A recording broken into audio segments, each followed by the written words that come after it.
Hello, everyone. Welcome back to the Unleashing Potentials podcast. Today's special guest is Alycia. How are you?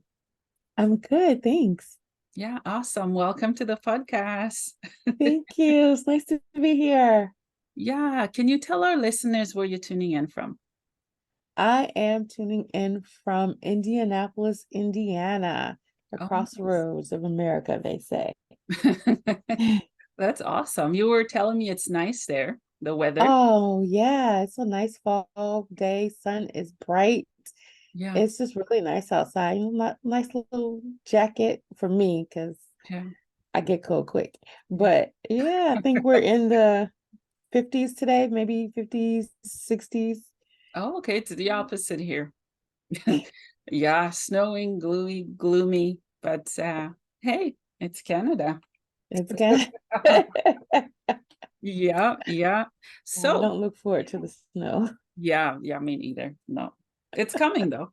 Shh, It's stop saying coming, it's that. coming next year. Stop saying that. Oh, Yeah, to start, can you tell us who you are and what you do? absolutely. Well, my name's Alycia Washington, and I am a life coach for moms, and I help moms build their confidence so they can get unstuck and live with more purpose and joy in their lives. Mhm. I focus on kind of helping moms to break some of the limiting beliefs and break away from the myths and mistakes that kind of keep us trapped in what we are supposed to do and who we are, what a mom is supposed to look like, so that Mhm. we can be authentically who we are in our mothering and in our life and in our personhood as a Mhm. woman. Oh, I love that. Did you always want to do the work that you're doing now? Um, Well, I have a counseling background, so I've always been a listener and a helper. Mhm. And I think I've usually worked with young, I think my early career has been more youth and young adults. And as I've transitioned into a wife and a mom and all those things, and had to go through my own journey of being stuck as a mom, um, that's really where this life coaching desire and passion has come from. Knowing that one, I know this is is out there and it's a thing because I had to go through it myself, and then having a circle of other women and moms, and understanding that I this was not just about me. This was not just something. This was bigger than me, and it's not just something that I went through. I think most moms have gone through a period of this, and it ebbs and flows as we go through our motherhood journey. But really, it came from a personal desire, a personal journey, and understanding that I wasn't alone in that journey. No, you're not. You're not alone. As a mother, it's a daily battle, with Yeah. fighting with guilt. Am I doing the right thing? Am I being a mother that my child need at the time? It's constant. It's Yeah. My very, husband and I have a joke that we're like, I wonder if they're gonna need therapy for that one. Like, oops, did we do? So and it's just one of those things like, well, if they yeah. do, we'll help them pay for it. Like, I mean, there's nothing that we can do at this point. Um, Yeah, but yeah. we're always thinking about Mhm. we take the blame for a lot of stuff. And whether the kids put it on us or we put it on ourselves, we're always, am I doing enough? Did I do that right? And sometimes there is no right. It's just you do what you can from what you have experienced, Mhm. and then you just kind of, deal with the aftermath. Like, Yeah, yeah. you can't go back and change anything. And really, we're learning how to do this Mhm. as the kids are growing and developing. We're growing and developing as a parent. And so you just do the best that you can with what you have. And one of the things that I like to tell moms is if you continue to work on you in the process, Mhm. then that can only help you in your journey, in this journey of a parent. But what happens is sometimes we get so consumed with the kids and their needs that we forget about us in the process. And it's almost like we have to do this. It's either or. It's either them and it's or us, instead of kind of realizing this an and a both. Like I can, nurture them and nurture myself. We can both grow together. We can both, be happy and look for our purpose. And I can teach them and they can learn while I'm learning and doing this for myself as well. Yeah. So Yeah. absolutely, yeah. Yeah, that's awesome. And they don't come with manuals, do they? Oh gosh. And each one is different. Yeah. Like even if they did come with a manual, you'd have to throw the sucker away once another kid comes. Like I have two boys and they are completely different. And so I would literally have to throw one away if Yeah. with the second one, because they're completely different.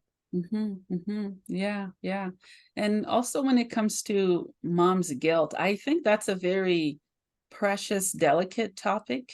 And the work that you're doing, it's fragile and interesting, if I may put it that way. Because Absolutely. not only us as mothers beat on ourselves, but society does it. Our friends Yeah. do it. Our families do it, at times without understanding the damage that they're causing to us, right? And you're right, we do neglect ourselves as mom. And how can, moms that does that work on loving themselves and Well, and parent at the same time? yeah, I think one of the things is pulling away from the what you're supposed to do, what it's supposed to look like. And the three biggest myths that we fall under is that, and this is gonna be hard for some folks. And and one is that kids come first. And that's a hard one for a lot of moms, because especially in this, I guess, this new wave of parenting, the focus is all about the kids. And I'm not saying that kids are a priority, they're not our love, that because our whole mission in life is to launch them into the world, to lovingly launch them to the world, and to launch them with confidence and love, so they can go off and be a vibrant young young adult, so they can contribute to the world their passions and their joys and all of that. But when we make it all about them, then we have kids who think that it's all about them all the time. Yeah. And so they think that the world is supposed to revolve around them and their wants and what they think is important. And it's not that way. Like what you think and feel is important, but it's not as important as anyone else's. And you have to be able to, we want to be able to develop and grow kids into humans that can, yes, stand in their own truth, but can respect and honor those who are standing in theirs as well. And as parents, if we're always putting the kids on a pedestal, like all their wants and needs have to be met, and it has to be met to the standard or to their standard, like, because kids want stuff and they need stuff all the time, but a lot of times what they need is not really what they need. That's what they want, and it's their world right there. And we have to decide whether or not we are going to make this bigger than it needs to be, kind of thing. And in that kind of, kids come first, or kids, that's the myth, that kids come first. We have to take care of ourselves too. And I use the example of the oxygen mask, because I think that is, I mean, I know it's a lot, cliche for a lot of people, but there is a reason why when you're on a plane, they say if the oxygen level goes down, the mask comes down, put yours on first before you help someone else. Mhm. Because if you're not healthy, if you're not alert and you're not available, Mhm. because you haven't taken that one measure to take care of yourself, then you aren't available to help somebody else. Mm. So we have to be able to care for ourselves, help fill our cups, because we can't pour into it's hard to pour into other people if we're always empty. Mm. Yeah. Yeah. So I think that's one of the things, like getting that order together. And it's not to say that, it's not a selfish thing. Self-care is not selfish. You have to take care of yourself. You have to take care of yourself mentally, spiritually, physically, just like you take care of your kids. Yeah. Yeah. Like we want them to be healthy Mhm. people. We want them to be mentally healthy, physically healthy, spiritually healthy. We want to pour into them all these wonderful things. Mm. But we have to pour from somewhere. Yeah. So Yeah. you gotta fill your cup so you can help, so you can fill your babies. Mm-hmm. Oh, wow. Thank you for sharing. I resonate so much with everything you're sharing. Oh, thank In you. my case, I'm a single mom with 2 kids, and I preach and admire selfishness, if that's how people want to put it. Mm-hmm. But I always tell people it's just me, and I tell my kids too. If I go down, the whole ship sink. That's it. That's it. It sinks. Absolutely. And the thing is, self-care is important for everybody else but moms. Ooh. If you like, men and dads have no problem with doing what they need to do for themselves. Mm. Bosses have no problem with taking, time off to do what they need to do. Mm-hmm. Mm-hmm. But it's the moms and across the board, whether they are working moms, stay-at-home mom, work from home mom, Mm-hmm. when we start talking about that we need a break, or that it's, we need to do something Mm-hmm. for ourselves, Yeah. it becomes an issue. Mm-hmm. It's a bit like, well, why do you need to do that? What do you mean? Why do I need to do that? I'm tired, Yeah. or I'm stuck. Like I need something that's going to generate my brain. Like I was a stay-at-home mom. Mm-hmm. I talked to my little people all day long. My husband was on the road, so I needed something, and I wish I had have, but I was in that like, oh, I have, it's all about these kids, and so I didn't feed myself. I wasn't reading anymore. I wasn't learning new things anymore. It was just all about, whatever I was learning. It was I was learning about the kids. Yeah. And so and that was a big part of my being empty and exhausted and feeling burnt out, because I wasn't doing anything for myself. Mm-hmm. I wasn't growing, I wasn't developing, I wasn't pushing myself or challenging myself in any areas. And so I just became stagnant as a person. I was still showing up for my kids, but even at some point that even kind of came to not a halt, but it changed, because I didn't have anything to give them. Like I was so empty and so burnt out that I didn't have anything to give them. And so it was kind of like I was just kind of going through the motions. Mm-hmm. Mm-hmm. Yeah. So we have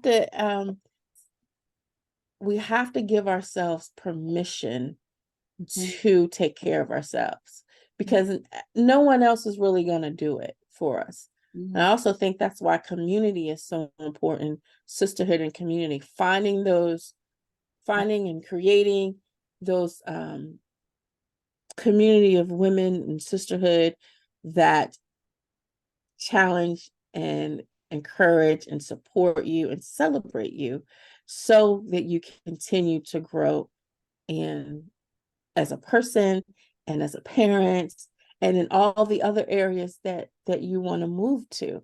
I think really, and I can say that too, because I've been blessed to have that community of sisters that I could do that with if I was honest with them about how I'm really doing, like, right, like, and that's a part of self-care too. We got to be honest about where we are in this process.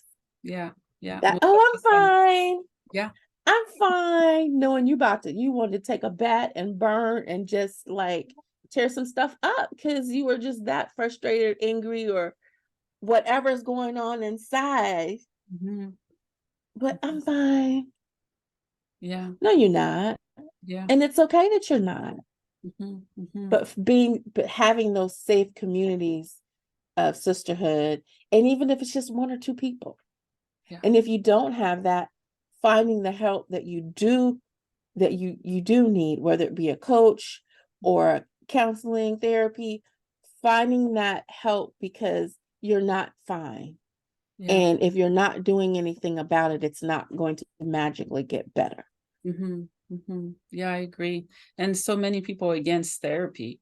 I got all the therapy I need. I'm taking all of it. So I have doctors and psychiatrists. I'm keeping them all. So it's important. It's so important to have that outlet to be like, okay, this is where I am, and how do I move? And this is where I want to go. How do I get there?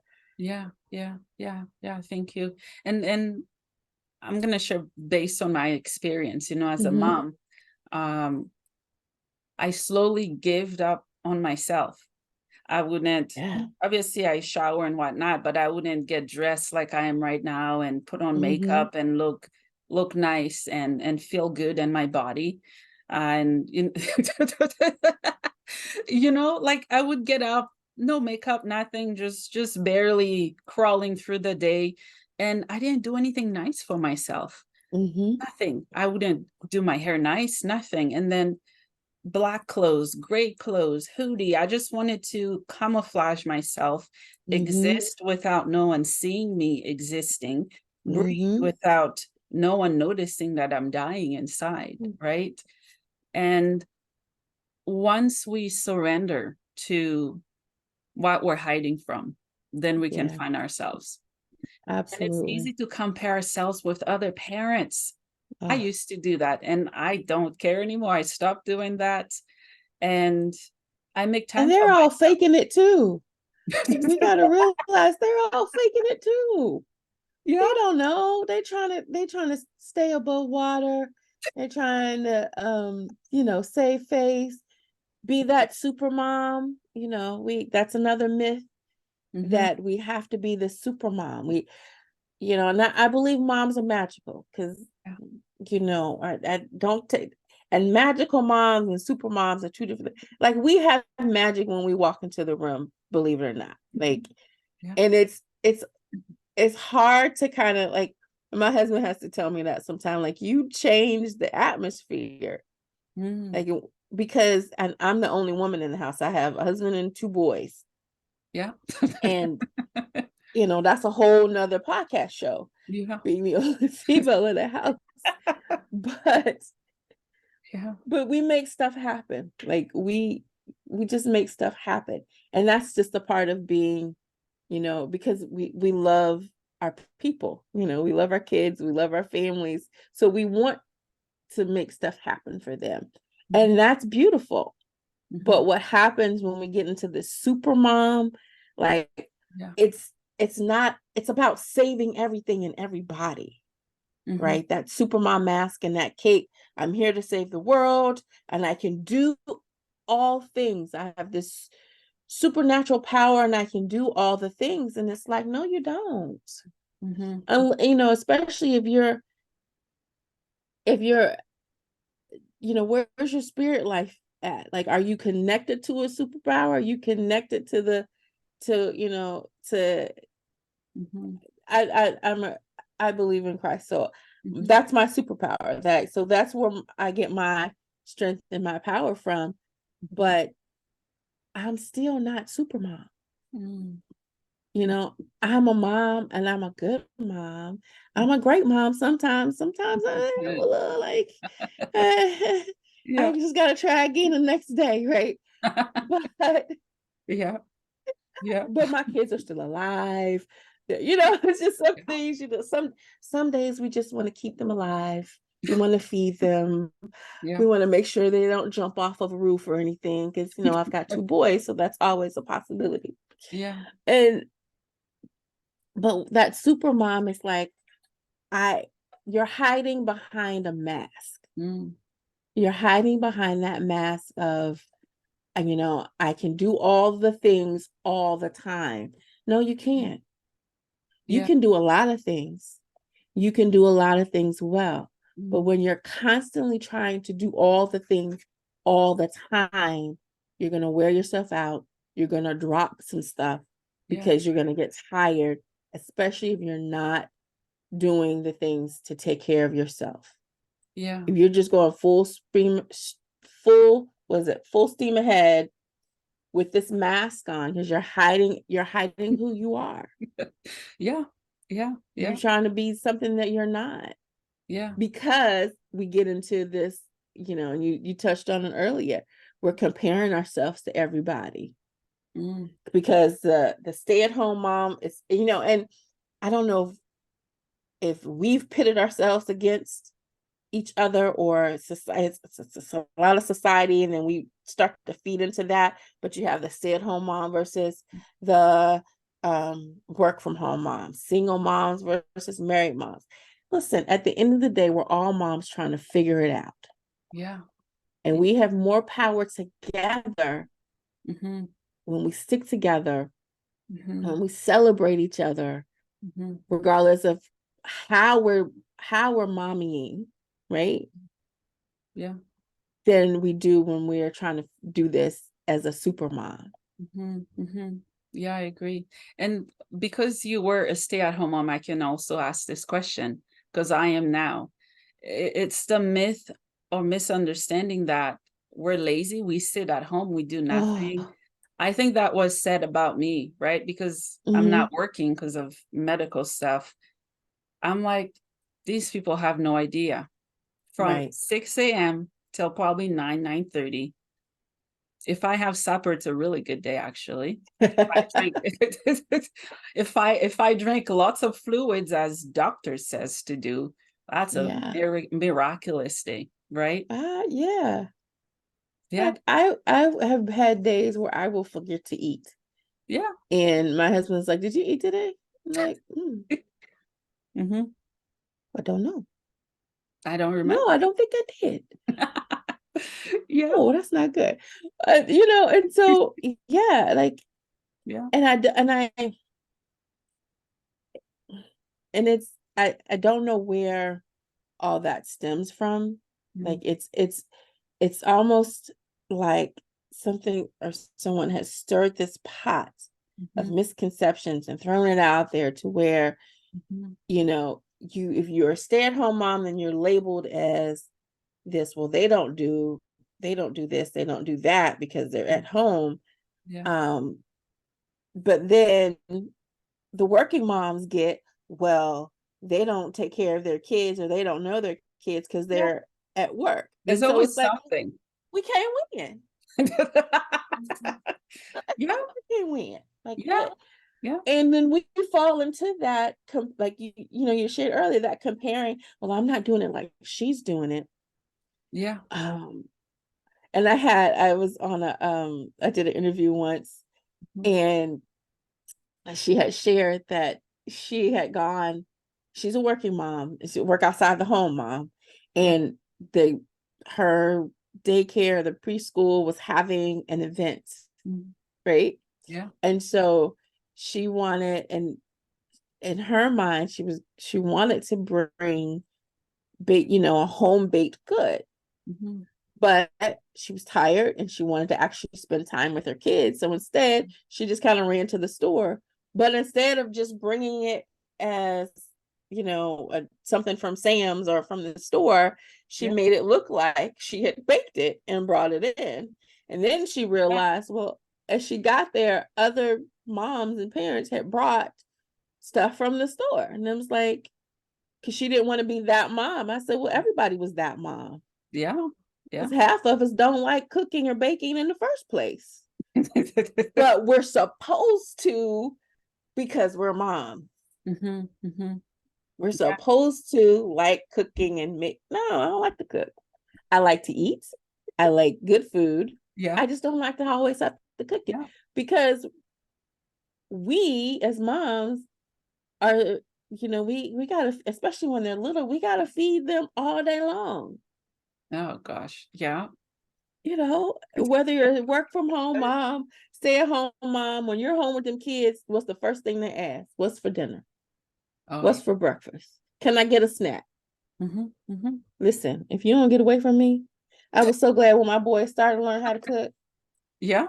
I was like, I don't know. What are you cooking? Oh, mom, you're supposed to. No, I'm not. That's why we taught you how to cook. You're hungry. Go to it, sir. Yeah, you're right. Yeah, a big one I'm struggling with is chores. Yeah. And it's not easy. It's so hard to get them to do their chores. Oh, and it doesn't get any easier. I'm sorry. It doesn't.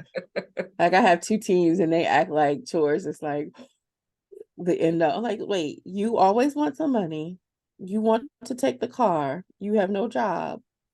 So you're not putting gas in the car, but you can't wash the dishes? Oh, no, that's not. We're not doing that.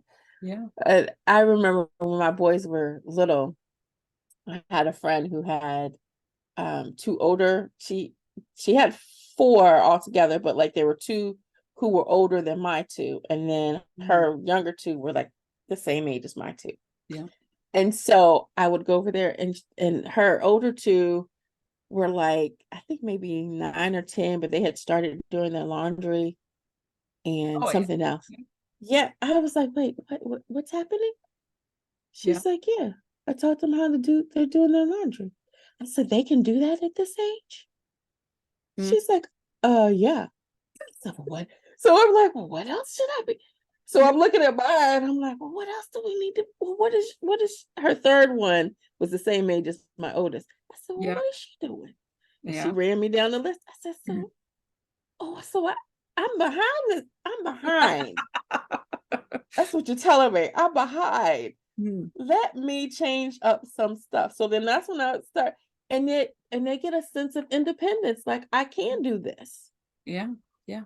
And now they're kind of like wishing that they weren't so independent, because I'm like, no, you need to go do your laundry. Yeah. Even my 6-year-old helped me. I opened the washer and dryer. He puts the clothes in there, and he's so proud of himself doing it. I was slow on that, but I caught on really quick. Like, we can do that? Yeah. Oh, let's go. So yeah, like, and they catch on and they feel so much independence and like, oh, I'm a big boy, I'm a big girl. Yeah. And granted, sometimes we have to redo some stuff. And I think that's why a lot of times I'll just do it.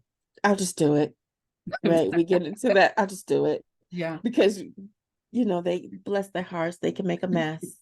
Yeah. Bless their hearts. And you just be like, that's not, I'm going to have to refold all of this. Yeah. Okay, baby, you can help me fold. You can help me fold.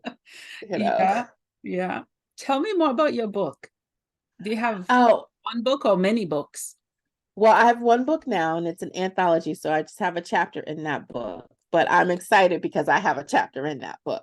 The book is called Grow Your Brand's a Big Idea, and it's an anthology of women who are sharing their story, sharing their some tips on like a wealth of things.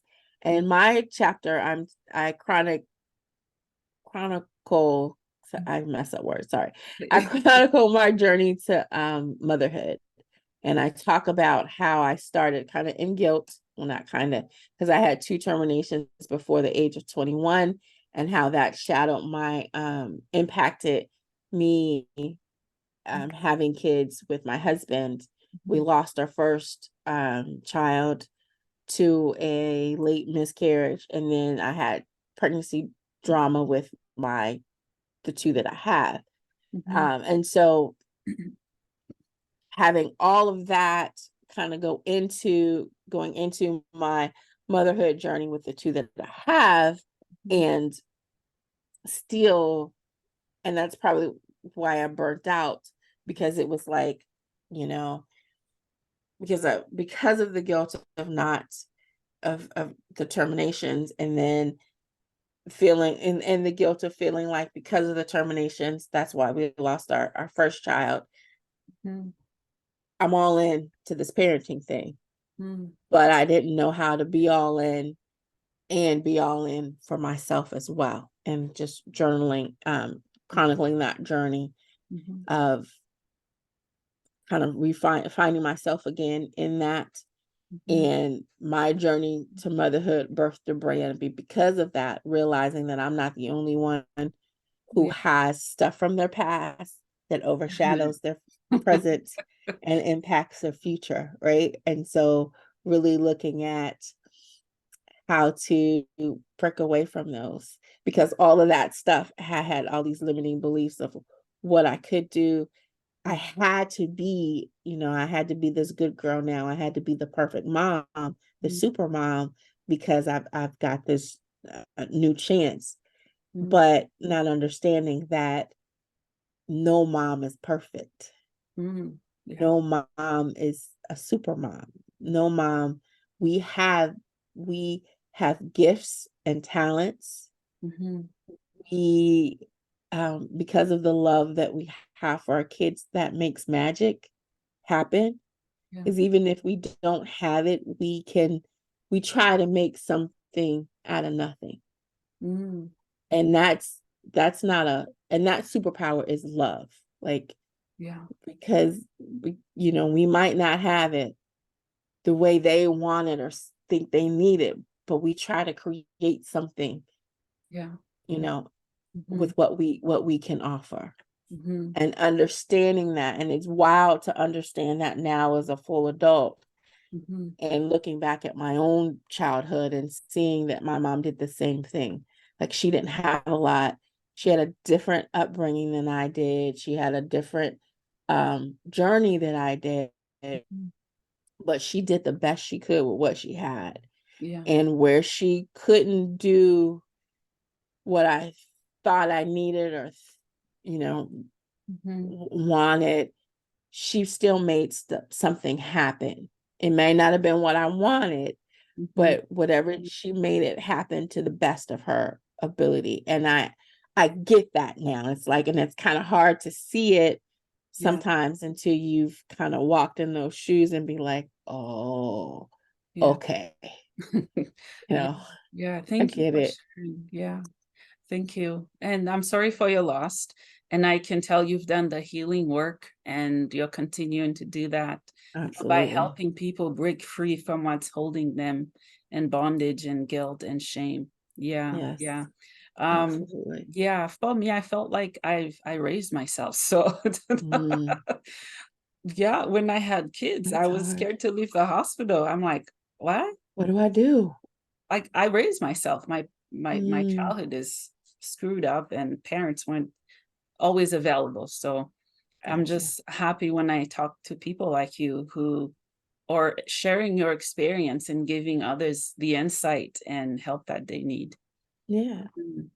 And you still you raised yourself, and it was, I'm sure, scary going into this motherhood phase. Like, what do I do? Like, I've only had to take care of myself. Now I have to keep this little life alive. But right?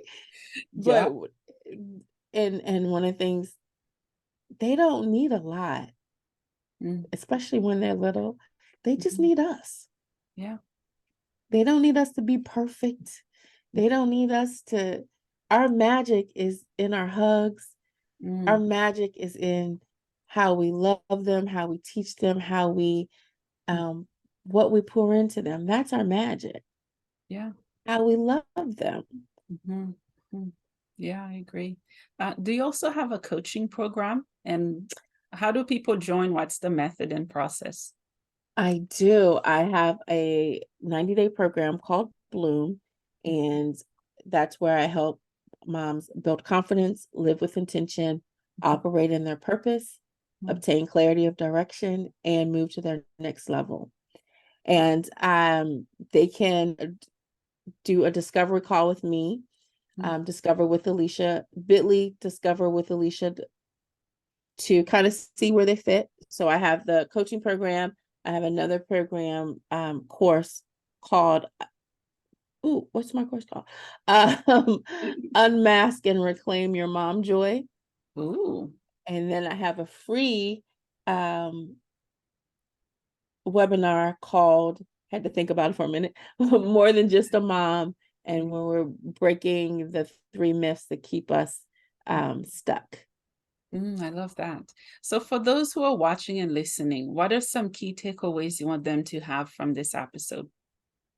I want you to know that where you are right now is where you're supposed to be.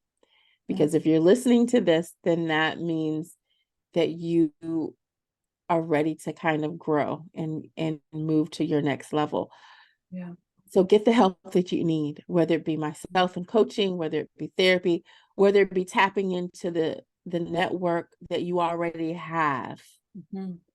Because a lot of times, especially those super moms, and I had my super mom cape for a while.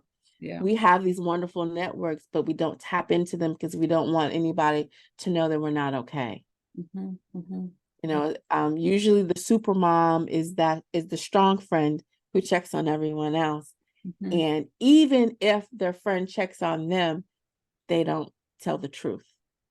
We hide behind that superhero mask that says, I'm fine. I'm fine. And you're not. Yeah, you're right. Yeah. So be honest with yourself, be honest with your circle, tap into the resources that you have, and get the help that you need to move to your next level. I love Because that. you're enough and you're capable, and you have a magic and a purpose that's greater than. And now our job as a mom is our number one, right? Like that's our priority. You have so much more to pour into yourself and into others, whether it be your kids or the community around you. Yeah. Oh, shine, girl, shine. Oh, I am. Thank you. I love that you mentioned you are enough. That alone could be a book title, because as mom, really, we don't think that we're enough, that we're not worthy of being loved or loving ourselves or doing whatever it is. I struggled with that for a while, right? Because it's like I have an identity, but I don't recognize it. Especially having newborn or kids, and anything new challenges our beliefs to grow. And it hurts to grow so bad, so painful. Just do it, I say. Change is not comfortable. Change is not comfortable. Yeah. And we have, and it's scary, but it's necessary. Yeah. It's necessary. Yeah. And then when we you had said something and I forgot it just that quick. Oh, it happens to me all the time. Nice to meet you, sister. Oh man. It's all right. Yeah. While you think about the question you've had, because you can see that it's bothering me that I can't remember what it is. Oh no, it's okay. It's okay. Yeah, it's all right. Cool. Yeah. What is the meaning of life for you? That's a great question. Thank you. I think the meaning of life for me is to walk in my purpose and impact the world around me. Oof. I love that. I think you are walking in your purpose, and it's so I'm beautiful. trying. If you get tired, just take a break and keep going. Right. Take a break. Yeah. Did you Yeah. already share where people can find you if they want to work with you? Oh, yeah, they can find me on Facebook, Mhm, Bloom with Alycia, mhm, Facebook and Instagram, and then you can always book a call with me, and that's on the page as well. mhm.